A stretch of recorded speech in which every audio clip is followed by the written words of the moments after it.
घर में गूंजती हुई वो आवाज़, छन छन छन, हॉरर स्टोरी हिंदी। ये बात उन दिनों की है जब मैं 9वीं कक्षा में पढ़ता था। तब मेरी उम्र 14 साल थी। कुछ समय में अपनी फैमिली के साथ रहता था। मेरी फैमिली में मम्मी पापा और मेरी छोटी बहन भी थी। मेरे पापा गवर्नमेंट की नौकरी करते थे, इसलिए हमें सरकारी क्वार्टर्स में रहना पड़ता था। जब मेरे पापा का प्रमोशन हुआ था तब हमने उस कॉलोनी में एक बड़ा सा फ्लैट ले लिया। उसके बाद हम नए फ्लैट में शिफ्ट हो गए। मैं बहुत ही खुश था क्योंकि मैं सोच रहा था कि मैं अपना एक अलग से कमरा लूँगा। पता नहीं क्यों जिस दिन से हम उस घर में रहने के लिए गए थे तब से मुझे उस घर में अजीबोगरीब बेचैनी महसूस हो रही थी। उस घर में मुझे देर से सोने की आदत थी क्योंकि हमारा टीवी चैनल वाला हर रात को एक नई फिल्म दिखाता था और मेरे मम्मी पापा और बहन दूसरे कमरे में जल्द सो जाते थे। शुरू में तो सब कुछ ठीक था, लेकिन अचानक मुझे एक रात को जब मैं अपने बेड पर बैठकर मूवी देख रहा था तो अचानक मुझे रूम के बाहर से किसी की आवाज़ सुनाई दी। मुझे लगा कि मम्मी यहाँ पानी पीने के लिए उठी होगी। मैंने ध्यान नहीं दिया लेकिन मैंने टीवी का आवाज़ थोड़ा धीमा कर दिया, लेकिन 4-5 मिनट के बाद फिर से वही आवाज़ आने लगी। वह आवाज़ किसी औरत के चलने पर उसके पायल की आवाज़ आती हो, जैसे कि छन छन छन, बिल्कुल ऐसे ही आवाज़ आ रही थी। मैंने टीवी का आवाज़ बिल्कुल बंद कर दिया, लेकिन बाहर से वही आवाज़ आ रही थी, छन छन छन। यह आवाज़ सुनकर मेरा शरीर कांपने लगा और मेरे रोंगटे भी खड़े हो गए। आवाज़ लगातार आ रही थी और 4-5 सेकंड के लिए सुनाई देती थी, उसके बाद बंद हो जाती थी। बाद में 3-4 मिनट के बाद फिर से छन छन छन, जैसे कि कोई भारी पायल पहनकर चल रही हो। मेरा दिल जोर जोर से धड़कने लगा है। ऐसा लग रहा था कि अभी मेरा हृदय छाती में से बाहर निकालकर मुंह में आ जाएगा। पता ही नहीं चल रहा था कि मैं क्या करूं। मैंने सोचा कि मैं अपने मम्मी पापा को भी उठाकर उनसे सारी बातें बता दूं। बाद में मैंने हिम्मत करके दरवाज़ा खोला तो अचानक वही आवाज़ सुनाई दी, छन छन छन। उस समय वही आवाज़ बिल्कुल मेरे सामने से आ रही थी। ऐसा लग रहा था कि कोई नई परिणीत स्त्री चलकर मेरे पास आ रही हो, लेकिन सिर्फ आवाज़ ही आ रही थी, सामने कोई भी नहीं दिख रहा था और आवाज़ भी बिल्कुल स्पष्ट सुनाई दे रही थी, छन छन छन।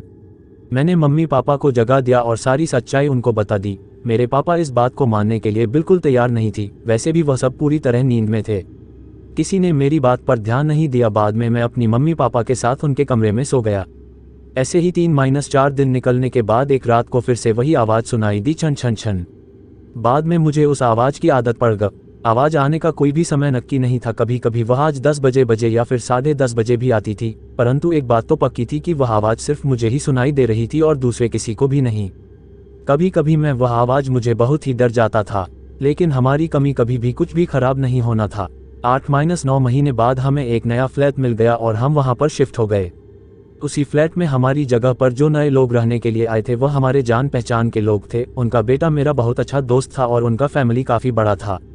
एक दिन वह अंकल हमारे घर पर आए और हमसे पूछा कि क्या आपको कभी कभी कोई आवाज़ सुनाई दे रही थी। बस यही बात सुनकर मुझे पूरा यकीन हो गया था कि वह कोई मेरा वहम नहीं था। उस अंकल के पूरे परिवार ने वही आवाज़ सुनी थी। आखिर में मेरे मम्मी पापा को यकीन हो गया कि मैं झूठ नहीं बोल रहा था। बाद में उन लोगों ने घर में पूजा पाठ करवाया। हमने यह बात जानने की कोशिश की थी कि उस घर में आखिर हुआ क्या था। तब जाकर पता चला कि उस घर में एक नहीं बल्कि 6 आत्माएं रह रही है। उस बात को 14 वर्ष हो गए और अब मैं बड़ा हो गया। मुझे पता नहीं है कि क्या आज भी वही आवाज़ सुनाई दे रही है या नहीं, लेकिन आज भी मैं उस आवाज़ के बारे में सोचता हूँ तो मेरे मन में एक अजीब सा डर लगने लगता है। भगवान की कृपा है कि आज सब कुछ ठीक है। यह हॉरर स्टोरी अगर आपको अच्छा लगा होगा तो नीचे कमेंट में उसमें एक प्यारा सा कमेंट जरूर कर देना एंड चैनल को सब्सक्राइब डेफिनेटली करके रखना। आप लोग चैनल को सब्सक्राइब ही नहीं करते हो, भूल जाते हो, तो चैनल को सब्सक्राइब अब भी कीजिए, फर्स्ट कीजिए। तो चैनल को सब्सक्राइब डेफिनेटली करके देना एंड वीडियो अगर अच्छा लगा होगा तो वीडियो को एक लाइक ज़रूर कर देना। चैनल को सब्सक्राइब करना मत भूलना। तब तक के लिए मैं मिलता हूँ अगले वीडियो पे। Tata, bye bye.